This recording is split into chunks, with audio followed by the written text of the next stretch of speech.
Okay, I actually just posted my first dance video on LinkedIn, Nice. but that was my way of coping with it. Hey, everybody. Welcome to the Career Therapy Podcast. We are back with another Life After Layoff episode in the series. Today, we're talking to June. How do I say your last name again? Caloroso. Caloroso. I was definitely going to get that wrong. Thank you so much. And according to your LinkedIn, you are a career strategist and team builder in tech, a LinkedIn strategist, a career cheerleader, a passionate storyteller, a lifelong connector, and dancing is your thing. So I'm very excited to chat with you today, learn more about your story, and share with everyone the journey that you've been on. So as with every career therapy podcast, we will start with the most infamous job search question. Tell me about yourself. Well, thank you so much for giving me this opportunity to connect with you. I think it was one of my connections that tagged me on one of your posts. Awesome. And I think what you're doing with this is actually really great for this community. And my name is June. I'm actually a recruiter / career strategist. I have spent the last 5 years building teams within the tech space, from like tech giants such as Google to unicorn startups like Wish. And then I also started off my career in agency recruiting. So now, given this pandemic that we're in, I'm now pivoting to being an entrepreneur and full-time stay-at-home mom, as well as a homeschooling teacher. Oh my goodness, so many roles. That's amazing. So many roles. Well, one of the things that I think is so fascinating about that transition from, corporate to entrepreneurship is you do have to, start contending with your identity, right? A lot of times we identify with the company we're at or the title we have. So how has that process of identity evolved for you throughout the process of that change and through your layoff? Yeah. So my layoff actually happened during the first week of April. I got the news about my layoff 1 week after I got back from my vacation.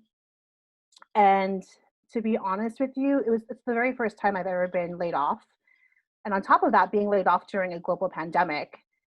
So I was going through a grieving process, and I did lose a, a sense of identity just because I was so passionate about the company that I was working for. I loved working there. I was at Wish, and I still have many great connections with everyone on my team, but I'm like kind of looking back, but I was going through, how they talk about like the 5 stages of grief. Yeah. That's what I was dealing with. And I lost my sense of identity. And what I did is the week after I got the news of my layoff, I just started creating videos, because video storytelling is very therapeutic for me. And I was doing that on my personal social media platforms. And then I started interviewing people within my networking community, from people that have also been laid off, and to business owners, to local government, like council members. And I was actually continuing to still work and doing what I do best, and that was interviewing people I and love it. sharing their stories. And then I just started reconnecting to my old roots of like theater and dance by doing all of these crazy TikToks. So that was my way. Oh, I gotta That go was check out my your way of TikTok now.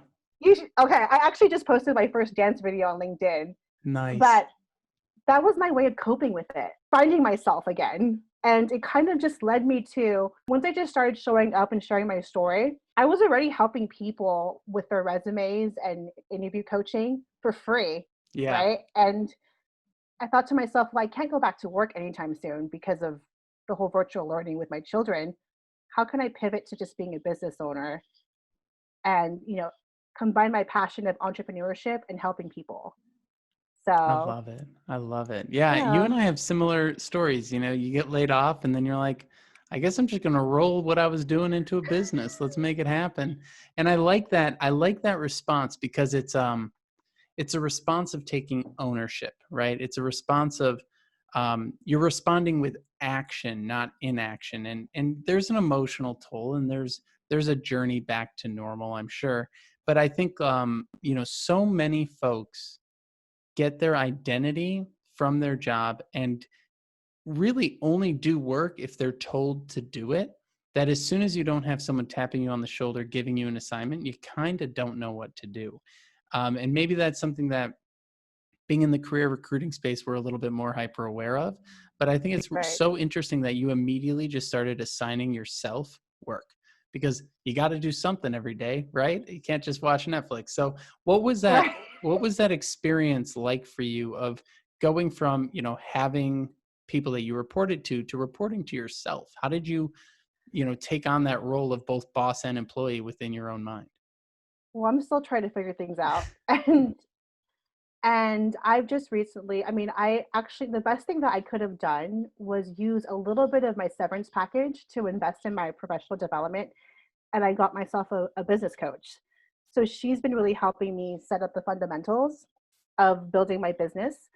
But for me, what I've been trying to stick with is routine.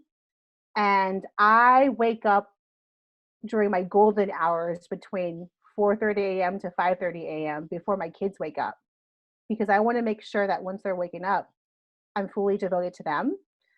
So I'm still trying to figure things out as far as schedule, but I think I have it pretty I'm a lot more efficient now than I was when I first got laid off because I mean I've only really been doing my business for about almost 2 months now, and I'm still building the fundamentals and improving on the habits that I need to be more efficient.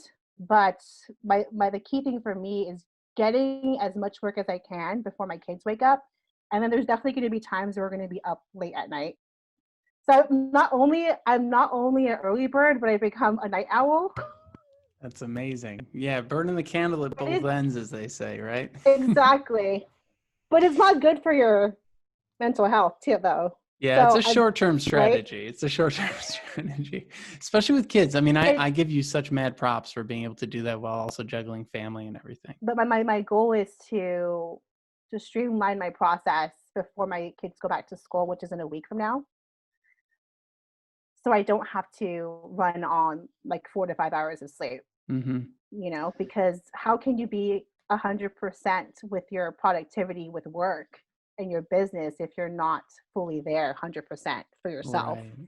That's so true. And that plays into so many other habits as well. But one thing I have a question of, so you started making this transition into running your own thing and you invested in a business coach, but what would you say to someone who's listening to this and they're like, oh wow, yeah, maybe I could just launch my own project. Like, do they have to go from 0 to 60, make an LLC, do all these different things? Or what are the small steps that they could do? What would you recommend someone or uh, what would you recommend someone do based on your recent experience? Yeah, and for me, I'm a very multi-passionate person where I like doing content creation. I love to dance. I love acting. And I was thinking, I was at this point in my during my layoff when I was like, should I just be an influencer or should I be an entrepreneur? And then it's the biggest advice I can give to anyone thinking about starting their own business is niching down. I was known to be the Jill of all trades that can do all of everything, but not the master of one, not one subject, right? So for me, it's like I was already organically coaching people on the side. That's just my personality. So my biggest thing is condense all of your ideas to one big idea and goal, then figure out who your target audience is and customer, and then just start building your strategy from there. And I think too the biggest thing for new business owners or anyone thinking about doing a business or side hustle is start networking and learning from the people that inspire you that are also doing that have successful. I mean, you've been doing this. I checked your LinkedIn profile, and you've been doing this for a long time. And you taught at General Assembly, and I've taken a few courses there. So I was really excited to meet with you because I can learn from you too. And I love seeing your LinkedIn lives. Thank So you. that's my biggest thing is like you want to surround yourself that with people that are successful doing it. That's the best way you can learn. I agree. And it's good to have those people to aspire to. We're all looking up at the next level of going, how do I maybe get there? So that's very cool.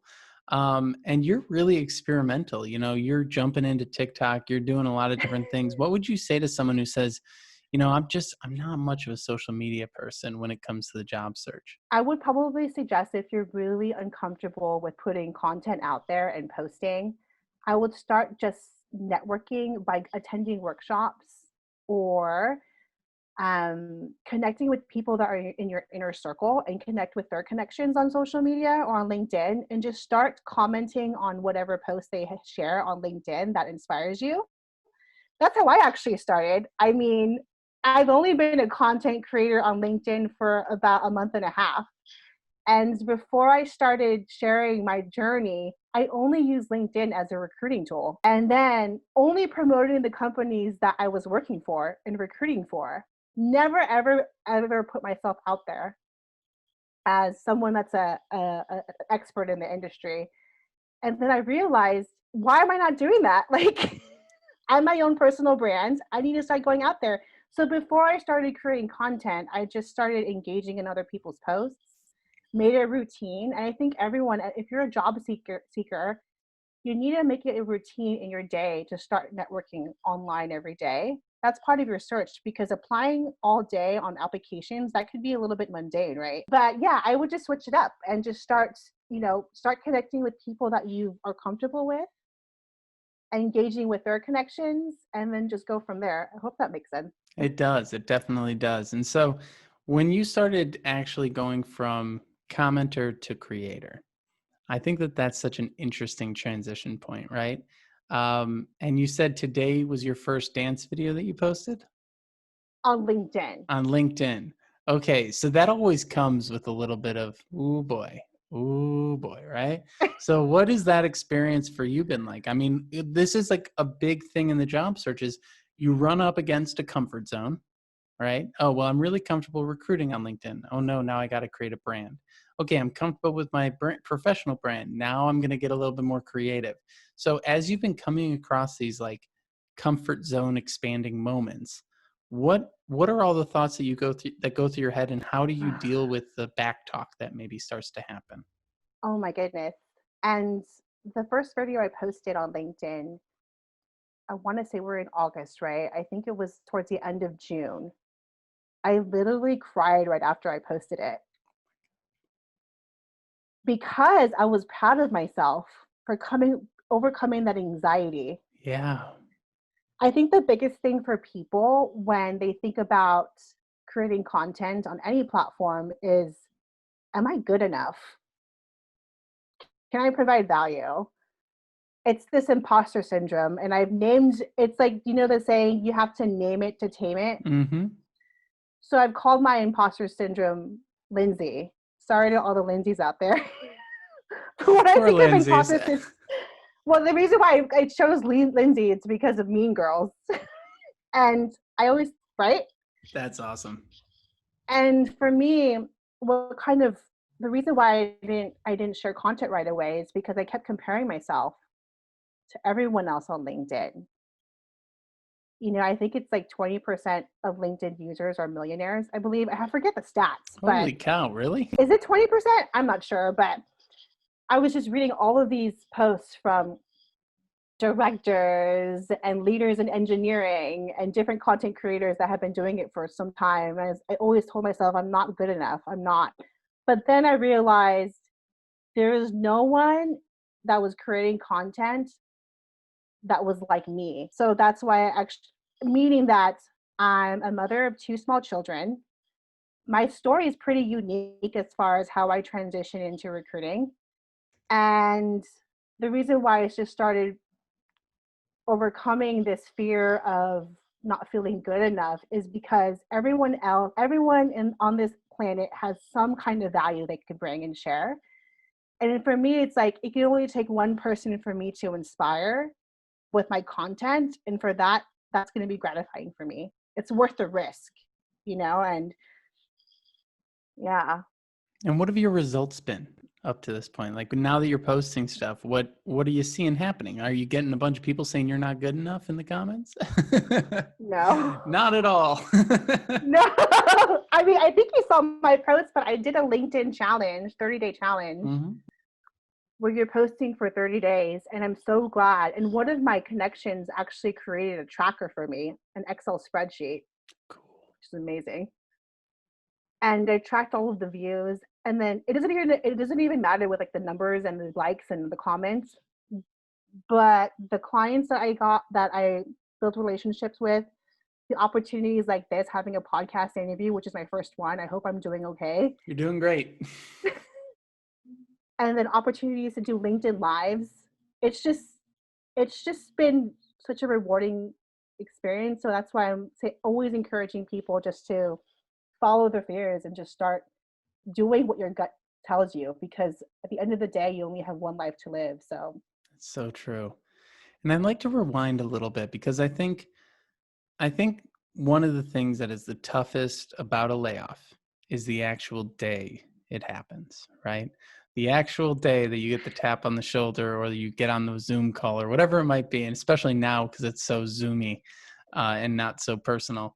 What was that actual day like for you? What day of the week was it? How did it all go down? it was actually a Tuesday, the day after I got back from vacation. And uh actually, we got an email Monday night saying because of, given the COVID situation, we're going to have to make some cuts on the TA team. It's nothing personal, but we have to do it.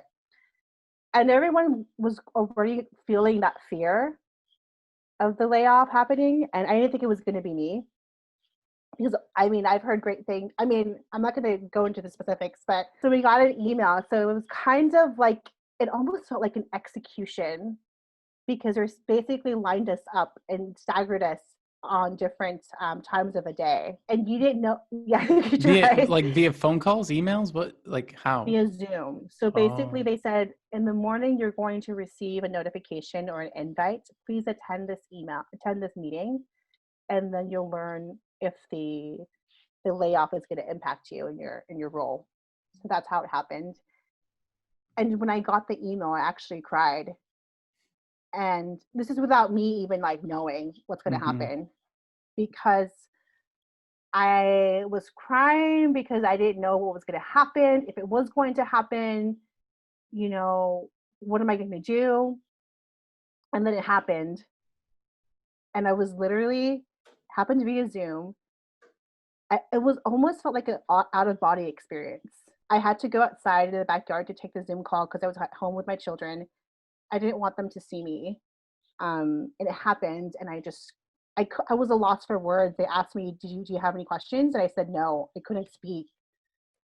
I actually had to turn the camera off because I was that emotional. Yeah. And then it happened, and I go into the kitchen, and I actually posted this on LinkedIn, and I started crying in the kitchen, and then I grabbed a cup of water, and then it was my son that was telling me, "Mom, why are you crying?" And I said, "I lost my job." I don't want to cry right now, but that's when he went to his room and he got his wallet, and he said to me, "Mom, it's gonna be okay. I'm gonna help you and Dad pay the bills. I have $20."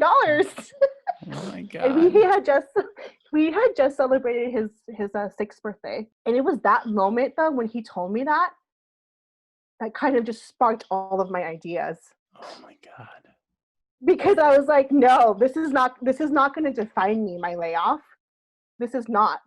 So immediately after a week of like crying, it was the week after where I shared my first video about my layoff on my Instagram. What an amazing kid. What an amazing Yeah. kid. If he's willing to put in, we're willing to make content. We're willing to make videos. That's amazing. That is such Yeah. a So fantastic story.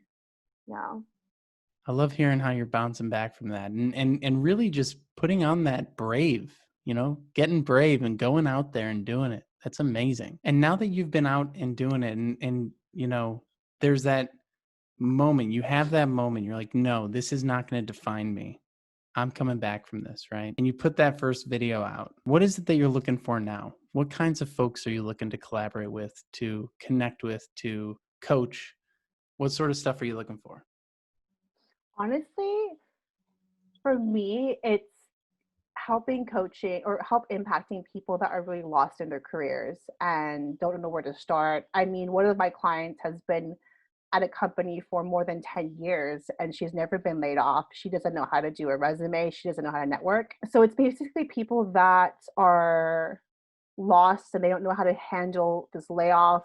Also, too, I'm really passionate about helping mothers specifically, just because I was a stay-at-home mom once for a year and a half after I had my first child. And you know how there's this big stigma on gaps, working Mm-hmm. gaps.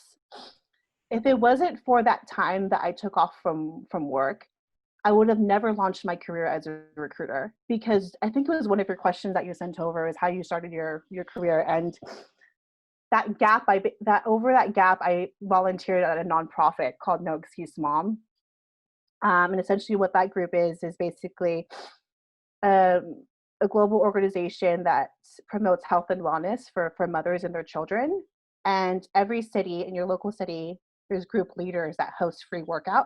This is where I started my fundamentals of recruiting. Is I use Facebook, Instagram, Facebook analytics, and Facebook groups to recruit free members to join my group. And I built almost 1,000 member group in Hayward. And that group essentially would branch off to another group in three different neighboring cities. And I started working with local businesses saying, hey, I got a group of moms. We're passionate about working out and losing weight. Can you give us free classes? And I started establishing those partnerships. So I was building communities. I was actually recruiting and learning the fundamentals of recruiting by joining this nonprofit. And this is the reason why I think employers need to embrace gaps like this, because this is when people start really finding themselves and learning what their passions are. And for me, it's like I want to help that job seeker that is lost right now, that has been laid off. They never experienced a laid off. How are they going to figure out their way of navigating through this pandemic and finding their voice and their brand? Because I did that 6 years ago, and now I'm doing it again. So I hope that answered your question. It definitely does. It definitely does. And you got involved, you volunteered, you started doing things. And I think that's so huge. And honestly, I think put that in your experience on your LinkedIn, right? Like Yeah. that is something that is active that you're doing during any gaps that are forming. And also being a mom is a job, being a parent is a job that comes with tons of responsibilities and organizational skills and tons of different things that we can talk about. I think one of the things that I'm trying to encourage people is just tell those stories better so that people stop stigmatizing it and really do understand that. And I'm glad that you're out here, preaching that message so that other folks can also get on board and also learn from that and maybe follow your content and get inspired to do things on their own too. Yeah. That's awesome. Yeah. When it comes to the different aspects of, the layoff, what do you feel like you thought a layoff would be versus what it actually ended up being? Like, I know, you said this was your first time going through it, right?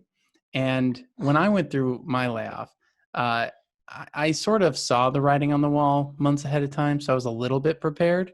And I kind of was able to laugh through it a little bit, but with like an underlying, oh shit, everything's going to hell.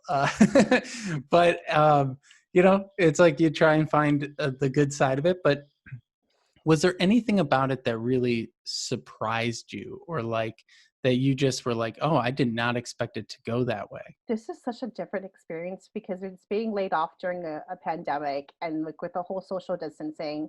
Technically, what you want to do is like after you get laid off, you just want to be with your friends and family, right? So for me, the experience for me, it has brought people closer together. Also, too, when I actually shared my first video about my layoff, I almost felt like a sense of guilt that I was sad and I was crying in my video. I almost cried. I didn't do a full on blow on cry, but I almost felt very guilty for the emotions that I felt, because there's people out there dying from COVID, and there's people within, essential workers that are risking their lives to support this pandemic. Why am I sad? Why am I crying? And for me, um, what has given me more support is connecting with everyone else that has been laid off. I mean, there was more than a dozen of us that were laid off. For me, it wasn't as brutal as I thought it was going to be, because it's almost, I felt like if I was going to be laid off, it's going to be now, because there's different resources. I mean, there's tons of free resources that like Microsoft and Google are providing job seekers for like for free courses, and like data analytics and like digital marketing, which is something that I'm interested in doing. So it's like, if I was going to get laid off, what better time to be laid off right now? I mean, Seeing the upside in it. I love see that. the upside. And yeah, and honestly, I've connected with so many people through virtual Zooms and coffee chats and happy hours, people that I haven't seen in for years.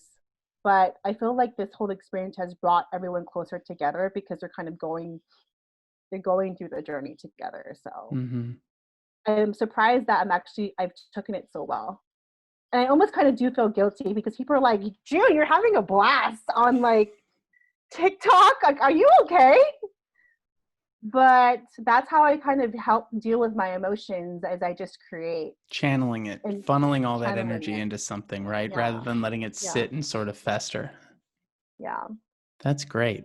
Um, and now that you're creating, what have you found to be, what's the most interesting part of building your own business to you? The amount of time. It's it's like, as a solopreneur, I mean, I don't know if you have help, but I mean, you started, do you? Kind of? Okay. Well, Kind you of. you I, didn't start off like that though. no, it's Did you? it's a one man show, but I'm starting to like to send out some things to contractors and things like that and bring on some help. Okay. Yeah. I'm not quite there yet, but eventually I will be, hopefully. I'm going to put it out there in the universe. But being a solopreneur is hard. I didn't think it was going to be this hard. It's not hard in the sense that I can't do it. It's hard in the fact that there's so many things you have to think about. Is like your content strategy, your marketing strategy, your website, your partnerships with different businesses. It's a lot of like moving pieces, and you're basically the only person doing everything. Thankfully, I do have a few people that are helping me with different like marketing materials for my website. I forgot what was your question again? No, I think you're right on point. It's this we're just kind of talking about, a lot of people are going to build businesses in Uh-huh. response to their layoffs. Some people build businesses, some people build communities, some people, go and just kind of find small businesses to or to work with, or organizations to volunteer Yeah. for. I think there's so many productive ways to respond to a layoff, and you've chosen a very interesting path that's can definitely get complicated. And you're right, there are so many different little pieces, and I'm learning that too. I'm learning how to do like get bank accounts set up now, even after a year and a half of doing this. I'm like, oh great, now I got to figure out this whole side of things. And it is kind of fun to like, and it's interesting to me that you have a business coach, right? That you've Yeah. taken a step. You're a coach with a coach. And I think that's something people don't always think about, that coaches need coaches. We've all been mentored, we've all been trained, we've all been, inspired by others and helped out by others. And I think that that's such a great decision that you've made to bring in that support so that you're making sure you're building the foundation strong. Yeah, and she's been amazing. And honestly, if I didn't invest in that coach, I wouldn't know where to start. I needed someone. It's basically coming from a very structured environment. It wasn't really structured. Like no tech company is structured. But Right. having that set routine, and then I had all these ideas, all of them, but I just didn't know where to start. So I think for anyone looking into building a business or brand, is you really need to dedicate your strategy before you start executing, because I was executing but there was no plan, right? What is it, like a dream without a or goal without a plan is just a wish, or there's like some kind Ooh, of thing. I'm yeah, like, I I live like that. there's like so many quotes that I live by, but yeah, the biggest thing that you need to do is just write down your plan and And then what go would you from say to there. someone who, they're like, well, I don't know my plan, so I'm just going to wait to do anything, right? Because that can quickly lead to procrastination, right? So, Mm. how do you balance the like acting once getting the plan together before you act, and then spending too much time on a plan and never taking action? Ugh. Well, honestly, I would rather have someone take action than just wait on a plan. I mean, that's what I kind of did. I would just start, if you don't know where to start, I would just start experimenting and then go from there. Because for me, I was experimenting just how I was doing with my social media content, and it kind of just led me to this path Yeah. of what I'm doing now, which is crazy. And I didn't write that when I got laid off.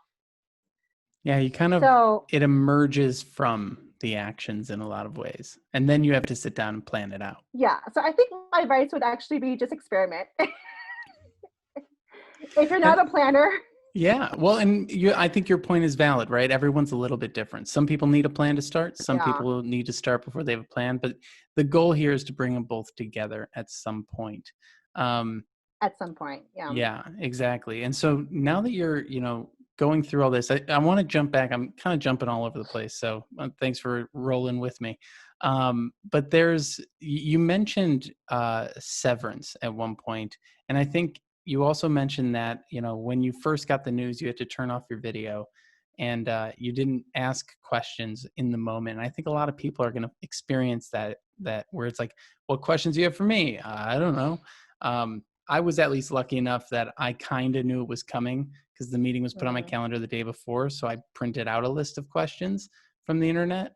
But if it catches you off guard, you don't always have that ready. So I'm kind of curious, how did you follow up? How did you end up getting your questions answered if you did? And what was that process? What are some things people should think about or have in the back of their head if and when they're sitting in that room getting that news? I mean, I would say if you're not ready to ask questions, then just use that day to. I think you need to take at least a day or two just to kind of gather your emotions and then start planning. And that's what I did. And my company that I worked at, they did a great job by providing all of the details in a really detailed email. I didn't have that much questions. Um, but anytime I had questions, I did ask them, and they were very quick to respond. But I think for anyone, especially dealing with this right now, like take a day or two to deal with the emotions and make sure you read the email. I didn't read it fully, and I didn't send my laptop until maybe like 2 weeks after, Oh, no. maybe almost a month after. And I was rushing it, and you don't want to deal with the anxiety of like scrambling all of your things, belongings to get it over, send it over.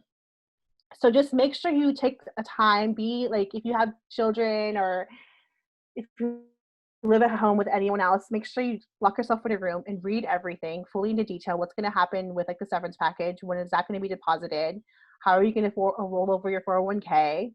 I know that there's some companies that provide additional resources for employees dealing with like grief.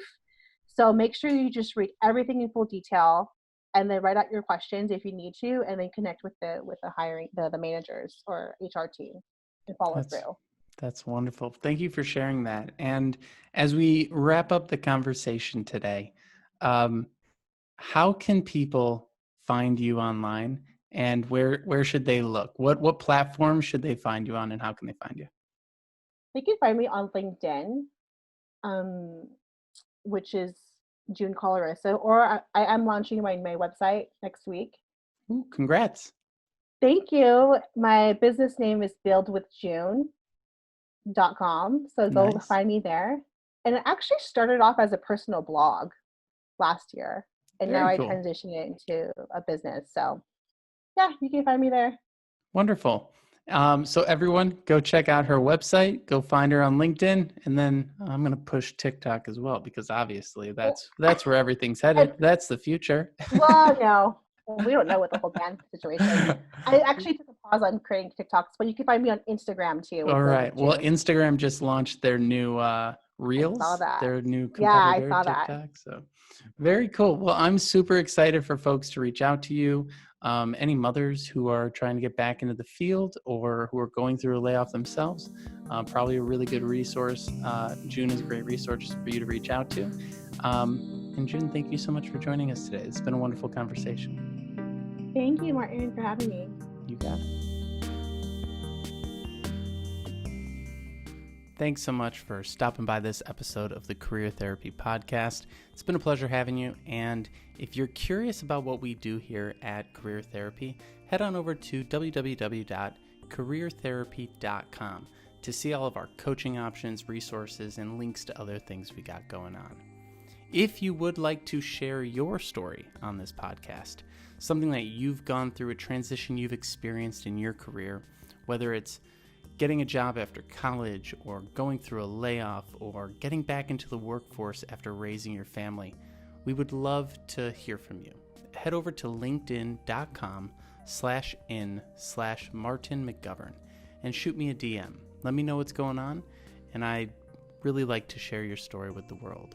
What we're trying to do here is really normalize the emotional side of the job search because we all go through it. We all have tough times in our careers, and sharing these stories really helps people feel less alone and feel more empowered to take their career back into their own hands and make something of it.